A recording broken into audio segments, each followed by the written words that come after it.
Looking good. All right. This is why Jeff was telling jokes in the middle. I'm kind of waiting for everyone to get back. That's cool. It is good to be back up here. And I was down there. I don't like the winter in the South because they're kind of, it's like 62 degrees and they're like, oh, it's chilly up there. Oh my God.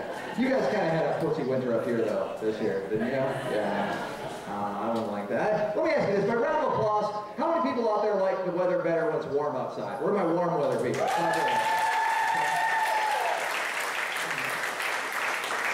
Pussies. Where are my people out there who like it better when it's cold outside? Where are my cold weather people? Yeah. Those are my people right there. That's what I love. I love it when it's 20, 30, 40, 50 below zero. Hell yeah. Because they say people up here in the Northland, we're some of the friendliest people in the world. And that's true, we are. Not when it's 50 below outside. I mean, we can be nice to each other, we can commiserate, right? Like, it's cold out there, someone's gonna die. But if someone from the South comes to town and says anything about the weather, we're not hearing that. It's cold up here, how do you live? There's a highway going south, pussy! Is that redneck gone? He's right, it's fucking cold.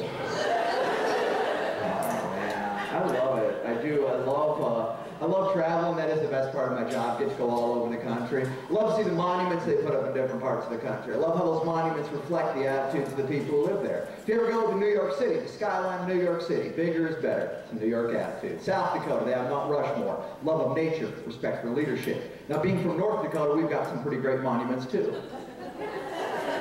We do. North Dakota has the world's largest Holstein cow.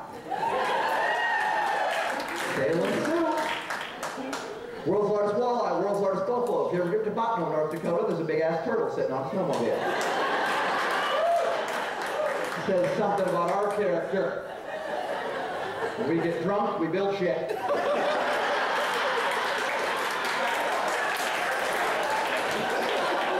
After the show tonight, we're putting an aardvark over there. Fiesta Via. Oh, man. I don't know if you guys saw it. The statistics are in. 10 straight years now. North Dakota, my home state, and yours. #1 in the nation in binge drinking. Yeah, can I get a round of applause? I love it here. Yeah. I live in Minnesota now, and those losers were like 3rd. They were 5th until the Viking season started. Gaining, you have to respect that. Being #1 in binge drinking means we're #1 in another very important statistic. Teenage pregnancy.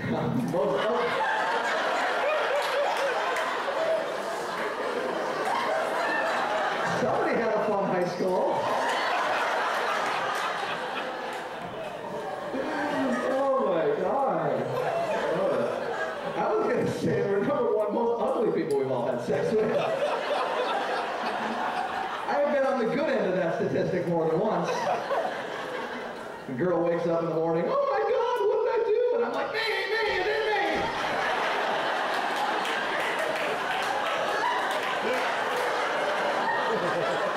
I got pictures. Do you remember that morning? That was funny. She's looking at me like, I've never been that drunk. Tonight you might be. Put up an aardvark over there. Tourist attractions, man. I love tourist attractions. What's of course the big reason that all the visitors come to visit the Bismarck ND area is Lewis and Clark. You wish. No. It's to see where all the methamphetamines come from. Lincoln, second trailer on the right. You ever go out there? I've been out there. When I went to high school, I drove out there. I got kind of turned around and couldn't find my way back. So I had to ask for directions back to Bismarck from Lincoln. I was drunk. It's like, just stop and ask this guy. I was like, how do I get back to Bismarck? I want to go there. I want to stay here. This place is awesome. You really like Lincoln that much? Hell yeah, I'm a mayor. Okay. The mayor of Lincoln's not here. Probably the teenage pregnancy lady. Oh, God, man. Some things don't change here, man. Some things do not change. Every time I come back, I think that it's going to be done. But you guys are still fighting over the UND Sioux nickname, aren't you? Every time. And I understand, I understand both sides of the issue, Like, I understand, like, the traditional Native American side, they're saying, this is our culture, this is who we are. It's really more important than something ultimately as trivial as a sports team. I get that. But then I understand the other side of the issue, the alumni. Because they're saying, we went to this school and we were Sioux. We want our kids to go to that school. We want our kids to be Sioux as well. So here's the thing, North Dakota, I have come up with a compromise for you, okay? They can still call themselves the UND Fighting Sioux, but they have to change the spelling to S-U-E. And instead of having a Native American mascot, they get some really, really North Dakotan woman from Wishick named Susan.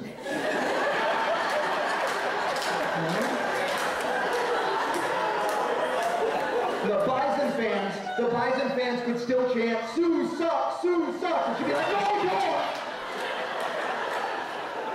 don't! Only on our anniversary, and that is it.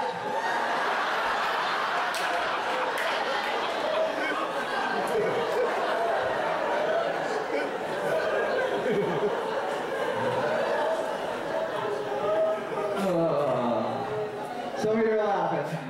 There's one guy out there married to a Susan, he's like, that's too true. Alright. Talk about me for a little bit. That's kind of exciting. I recently lost, actually, about 200 pounds, which was pretty awesome. Yes. Thank you. I lost 50 pounds of gut and 150 pounds of slut. I was divorced.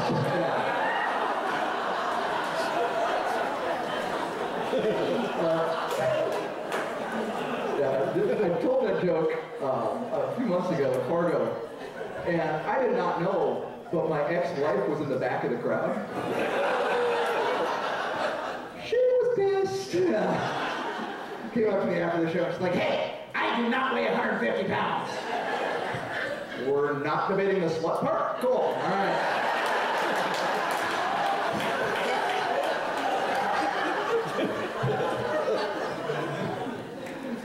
Some marriages aren't meant to be.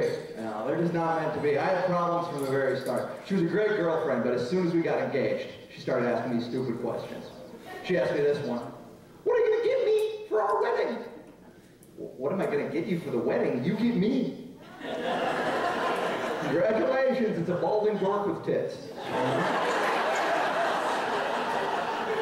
She looked pissed. I said, don't worry about it, sweetie. Just tell me what you want and I will give it to you. She said, I just want you to get me something sexy. Yeah. I want you to get me something that makes you want to do me. Yeah. So I got her a bag to put over her head. Don't groan at me. I had a choice between paper and plastic. After some thought, I chose paper. I'm the good guy. She nagged me all the time. All the time. She made me shave my beard. I used to have a big manly beard and she made me shave it. It's itchy, it tickles, shave it, shave it. I said, sweetie, there are parts of you that are itchy. Parts of you that tickle. How about if I shave, you shave, I shave, you shave, right? She did. Her back is so smooth now.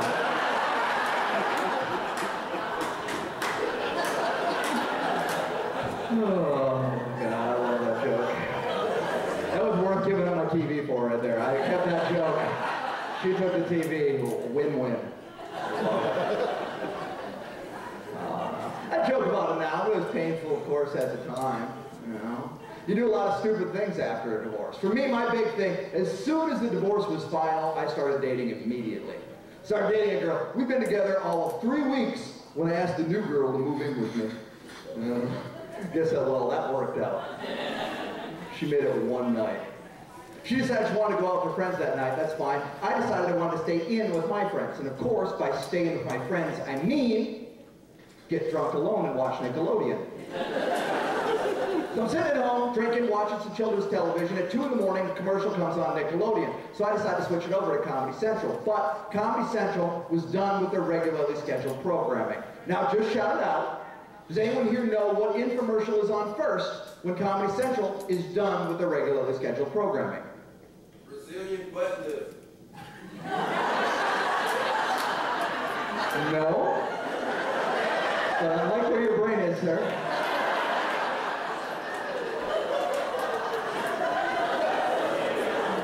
I don't even know what the hell that is.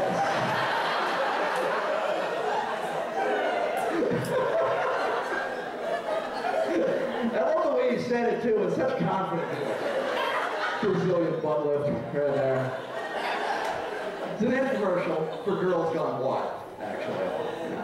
Now, for those of you who've never seen an infomercial for Girls Gone Wild, let me explain. An infomercial for Girls Gone Wild is Girls Gone Wild, okay? Only they put little stars over the nipples. But that does not stop me. I have a really good imagination. So I figured, what the hell? The girl's gone, why not enjoy Girls Gone Wild the way it was meant to be enjoyed? Okay? Don't worry, man, I'm not going to get too graphic here. So I ease down the pants, and I begin enjoying myself. You get I'm talking about masturbation, right? Good. I've almost reached the height of my enjoyment when all of a sudden I hear a key in the lock. Shit, the girl is home. Sir, what do you do? Change the channel, pull up your pants. You change the channel, pull up your pants. You change the channel, you pull up your pants. I'm here to tell you, gentlemen, that is the wrong order to do things. I change the channel, get my pants halfway up, the girl walks in, and from the television comes, "Who lives in a pineapple under the sea?"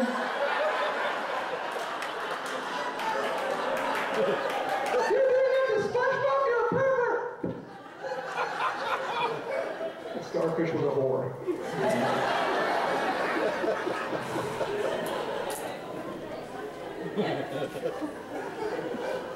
Did a lot of things after the divorce, man. I ended up moving to Minneapolis. That's what I did right after the divorce. And that was interesting, you know, because we get a small kid, big city, you know. I didn't know anybody when I first moved up to Minneapolis, which was very confusing to me, because the only social life I really had is after the show, I would hang out with the audience. Like, that was my only friends. And it was cool sometimes, you know.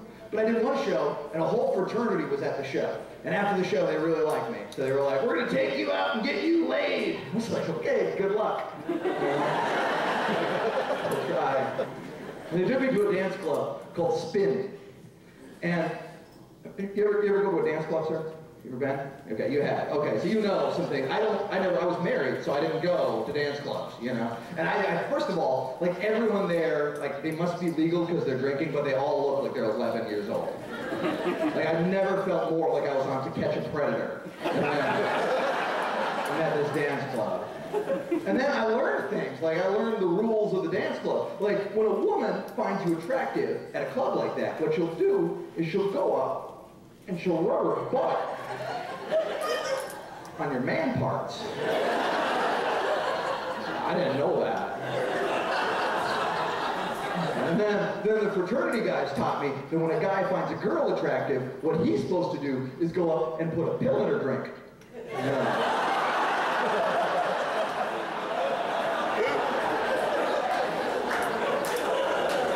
I'm a gentleman, so I use 2 pills. Guarantee you're not going to remember this in the morning. It's fun, man. It's a whole different world up there, though. Like, you know, it's not the same thing as Bismarck. Like, I got all kinds of new experiences. I have a black friend now. I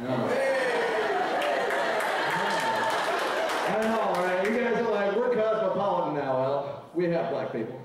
There's a whole basketball team. Growing up here, there were not. I didn't know, so I'd never had a black friend before. And he's from Minneapolis, but I actually met him in Phillips, Wisconsin. He's another comedian, and we were doing a show there, and we got along right away, because we were the 2 blackest people in Phillips, Wisconsin. I was telling him how excited I was to have a black friend. boyfriend because I'd never had one before. And he was like, oh, it's not that big of a deal. I'm not that black. And he's kind of telling the truth because he's not like Dr. Dre black. He's like Brian Gumbel, right? And he's like, no, man, you're blacker than me. And I was like, come on. And he's like, no, look at it. He said, you're eating chicken, I'm eating beef. You're blacker than me. I was like, okay, that's a point for me. But then I pointed out that his shoes were nicer. Point for him. And all night long, we were just going back and forth, you know? Like, we both went to the bathroom at the same time, and I looked over. It's a point for him.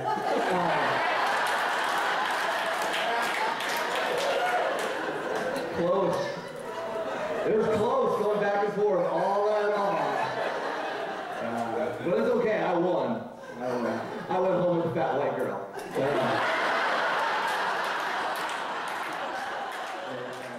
But if you want to charm a woman, like, you have to say that just one perfect phrase, that pickup line or whatever. And I could never think of it just in the spur of the moment. And I thought I had it solved, because a few weeks ago, I was in Milwaukee, and I saw this beautiful woman walking towards me.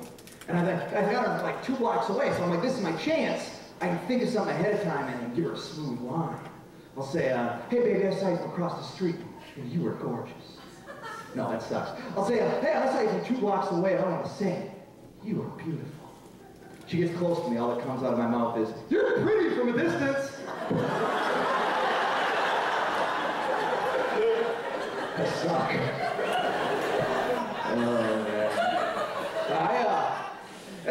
I think the biggest problem that I have in relationships is that I am a stand-up comedian. And it's not the comedy part of that necessarily will stop me from dating. It's the fact that I travel all the time. You know, Friday and Saturdays are my big nights. I'm gone almost every Friday and Saturday night. And those are very important nights to women, right? That's date night. You know, that's when you got to take her out and have a good time. It's hard to have a relationship when you're gone on those nights.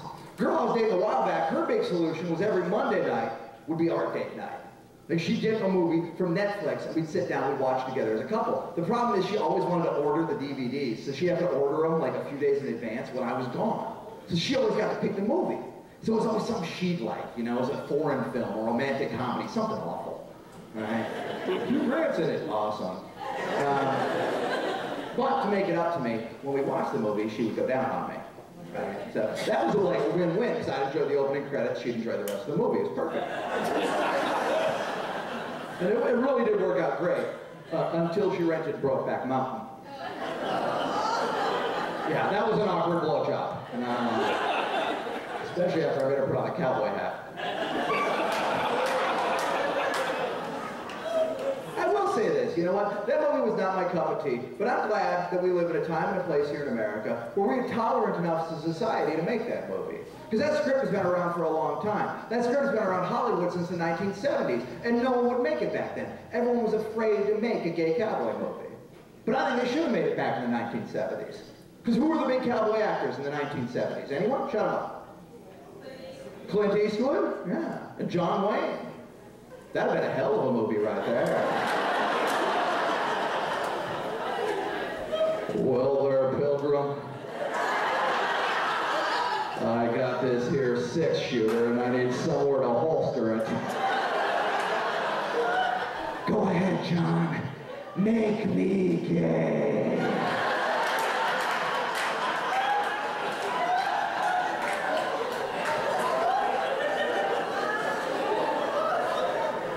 I was going to stop there. But I saw a couple of you covering your faces. As though to say, oh, that's too far. To hell with you, we're going to keep going. All right. I think they should take that movie, and I think they should do something to do with another big blockbuster movie. They took the movie Titanic and made it into a Broadway musical. I think they should make Brokeback Mountain the Broadway musical. You know, gay it up a little. Well, I mean, come on, some of the music's already been written, right? Save a horse, ride a cowboy. Maybe some Bon Jovi. I'm a gay cowboy, on another man I ride, and I want him inside.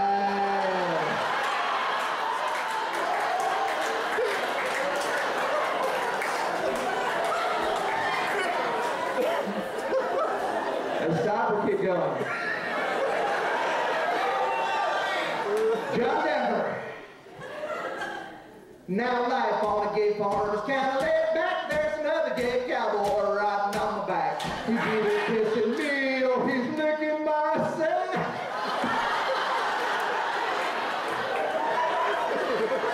He's good. I'm a gay cowboy. I'm very, very in favor of gay rights. And I love lesbians. Canadian, love them. Like, Will was like, there's 3 here. I'm sure there's 4. You know? Like, you probably got 10. You got enough for a softball team. You're good. The thing is, that everyone said, oh, lesbians, oh, that's hot. 2 women making out, that's hot. You know what? They're just people, you know? Sometimes it's hot, yes. And sometimes it just looks like 2 lumberjacks wrestling. You know? They're people, that's what I'm saying.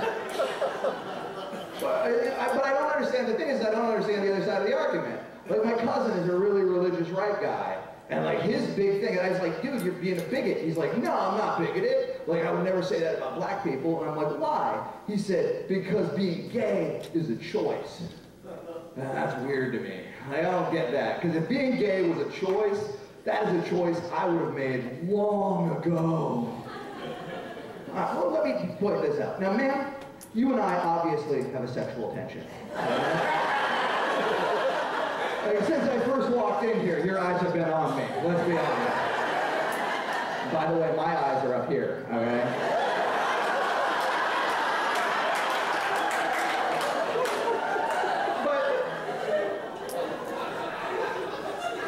But we have nothing in common.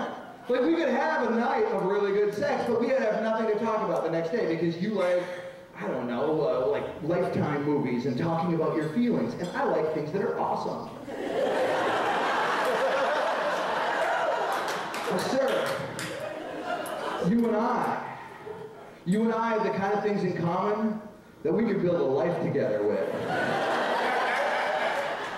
Oh, I'm just saying, if I could flip a switch and be gay, like every morning we could wake up next to each other, look into each other's eyes and say, what do you want to do today, sweetie?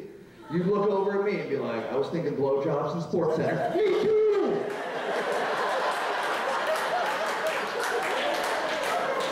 The only thing holding us back is I find you physically repulsive. What I'm saying is it's not a choice. The thing is that there's disadvantages to being a comedian too. Because I mentioned that I'm not good at talking to women. Right? And I'm not, but when I do talk to women, like the only hook I have is that I'm a comedian. Like that's all I've got. Like I don't have very much money, I'm not particularly good looking. You know, so like, but sometimes they'll be like, oh, like you know Steve-O, okay? Like so then they just keep talking about the comedian, like no matter what we're doing. Like I was like, yeah, you wanna go out to dinner? Yeah! You know, I've never been out to dinner with a comedian before. What's that like? Like dinner. Only I'll use a coupon. No matter what we're doing, you know, like, I've never been to a movie with a comedian before, and then like if they get all sexy, they'll be like, I've never had sex with a comedian before. What's that like? And like, I don't know what having sex, I know what having sex with me is like. Having sex with me is like going to Taco Bell. It's sometimes your best option when the bar's closing. It can be satisfying. But you're going to end up with stuff all over your face, and in the morning your butt's going to hurt.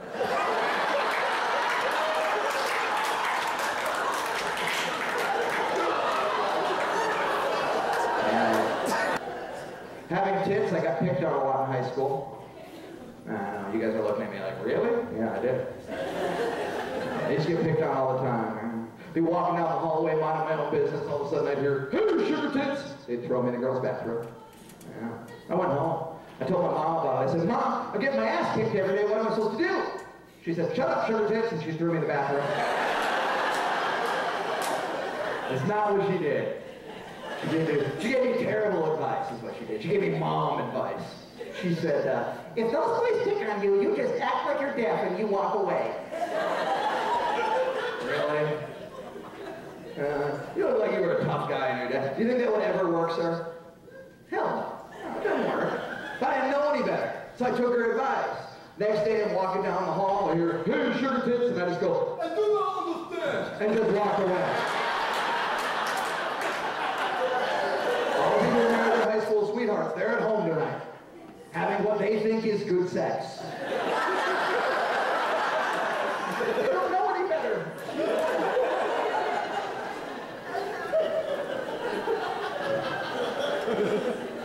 I didn't marry my high school sweetheart.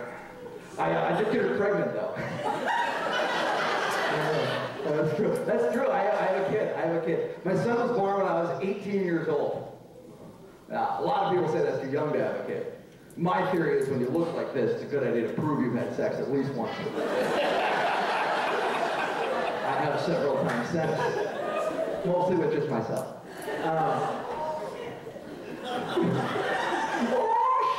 Oh, yeah, that's fun. Yeah, man. People judge you for having a child at that age. And if you guys want to judge me, that's fine. It doesn't bother me. But people also judge my parents. That pissed me off. Right? Like my parents didn't do a good job raising me because I had a child out of wedlock. And that's not true. My parents did the best they could. My dad sat me down, gave me that awkward sex talk. My dad took it to another level. My dad actually showed me how to put a condom on. Not like that, no! I'm from North Dakota, not West Virginia. We're good. I actually told that joke just that way in West Virginia a couple months ago. They were pissed. No, my dad showed me how to put a condom on by putting a condom on his thumb. You know? All I got out of the conversation is, man, my dad's got a tiny penis. So that's genetic. It is genetic. My sister had, never mind. I have a tiny penis as well. It's not even really a tiny penis. It's more of a big clit. Like, it's that small. Once you establish early in the show you're not getting laid, you can say anything. Despite my father's best efforts on that front, I still got the very first girl I ever had sex with pregnant. I remember that night. We were sitting back, watching Jumanji. The rhino charged, so did I. She said those words that every 17-year-old boy longs to hear. I think I'm drunk enough. Awesome. Well, at that time, I did not know what I was doing, but I was the proud owner of one issue of Letters to Penthouse. And in that issue of Letters to Penthouse, they talked about something called the hula hoop method. I didn't know any better, so I just got in there and I started hula hooping. It worked too, so she must have had a big vagina. And I was working it, feeling it, and I thought, oh God, this feels good. Oh wow, this feels fantastic! And then I got scared. Uh-oh, maybe it feels too good. Oh God, maybe it feels too fantastic. Oh man, what if the condom broke? Oh God, I gotta check. No, that's all right.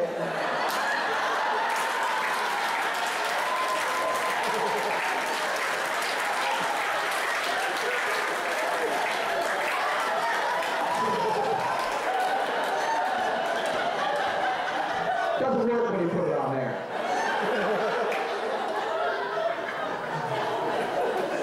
Guess Dad could have been a little more clear on that one. Because a girlfriend has power, but a wife can ruin shit. My ex-wife ruined things I didn't even think she was a part of. My ex-wife ruined friendships for me by asking her stupid questions. My ex-wife's favorite stupid question, every time I'd go out with my friends, I'd come home, she'd say, so what you guys talk about? Ladies, here's a hint. You do not want to know what your man talks about when you're not around. Okay? Men only talk about 3 things when their women aren't around. Number 1, sports. You don't care. Number 2, that crazy bitch. That's you.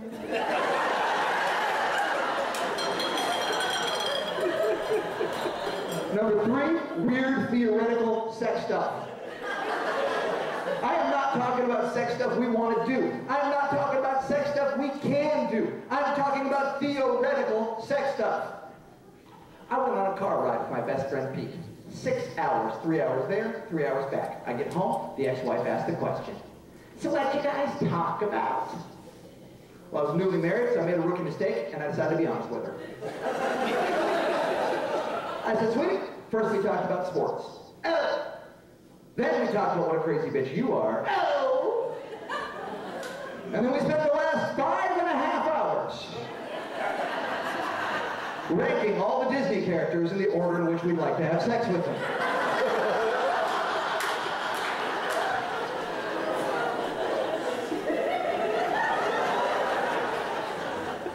Women laugh, men look at me like I've had that conversation. Who's your number one, sir? Oh, yeah, this guy's whispering it to you right now. What's your number one, sir? Who's your number one Disney character? You're pointing at me? Mickey Mouse. Mickey Mouse? Really? He's got those mouse teeth. I guess you could grab on the ears, that'll work. That's a weird one. I gotta admit, didn't make my top 5. What about you, sir? Number one Disney character.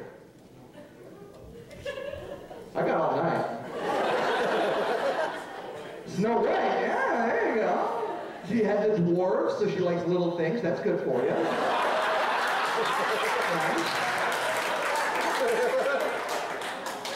Awesome.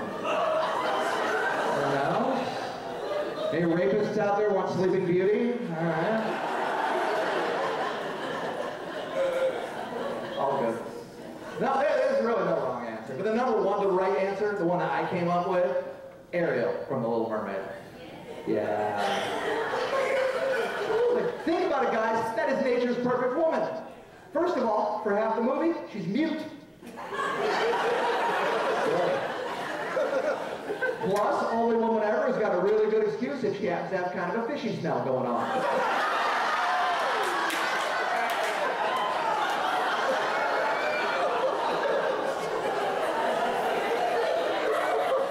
Yeah, that one's always a room divider.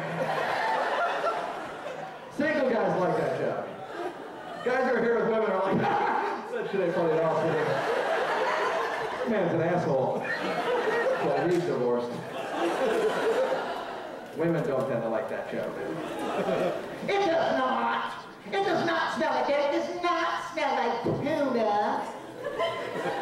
Ladies, sometimes it does. Sometimes, not all the time, but sometimes. And I don't know why women are so upset by that. So upset by the idea that it might smell like tuna. Tuna is a delicious food product. I wish my crotch smelled like a delicious food product.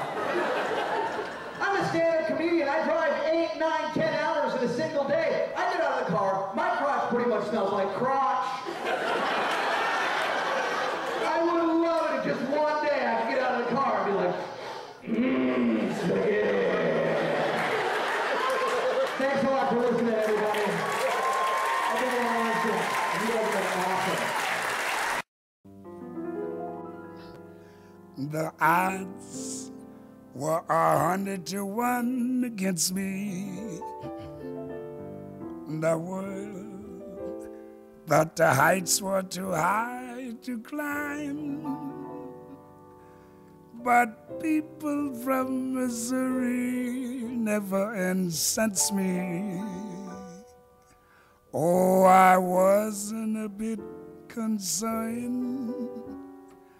Far from history I had learned how many, many times the world had turned.